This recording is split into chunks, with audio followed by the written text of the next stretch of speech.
माननीय सदस्य श्री हनुमान बेनीवाल जी। सभापति महोदय, बहुत ही गंभीर मामला है। मंत्री जी का ध्यान, विदेश मंत्री जी नहीं सर, विदेश मंत्री जी का ध्यान अत्यंत गंभीर मानवीय और संवेदनशील विषय की ओर आकृष्ट करना चाहता हूँ।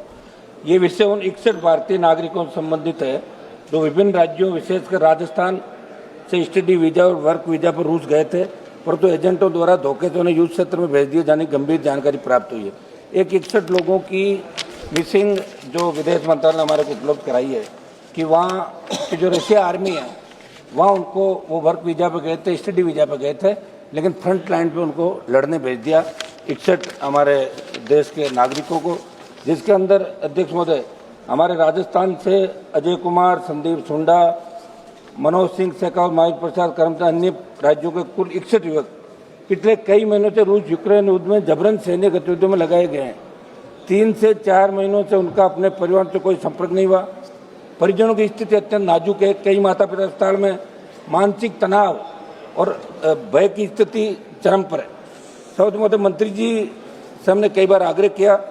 इन परिवारों ने 3 नवंबर और 1 दिसंबर को दिल्ली स्थित जंतर मंतर पर धरना देकर अपनी पीड़ा और चिंता सरकार तक पहुंचाई है। इस विषय की सूचना मेरे द्वारा भी विदेश मंत्री जी को 2 बार दी जा चुकी है। वर्तमान में आवश्यक है कि इन भारतीयों की सुरक्षा सुनिश्चित की जाए और रूस सरकार से तत्काल वार्ता कर इन्हें युद्ध क्षेत्र से सुरक्षित बाहर निकालकर स्वदेश वापसी की ठोस पहल की जाए। एजेंटों द्वारा युवाओं को नौकरी और सामान्य कार्य का झांसा देकर फ्रंट लाइन पर भेजा जाना अत्यंत गंभीर आपराधिक कृत्य है, जिस पर भी त्वरित कार्रवाई की आवश्यकता है। अतः आपके माध्यम से विदेश मंत्री जी निवेदन है, इस मुद्दे को उच्चतम राजनीतिक स्तर पर तत्काल उठाया जाए, विशेष तंत्र सक्रिय किया जाए। इन 61 भारतीय नागरिकों की शीघ्र सुरक्षित एवं सम्मानजनक वापसी हेतु आपात प्रयास किए जाए। धन्यवाद। माननीय सदस्य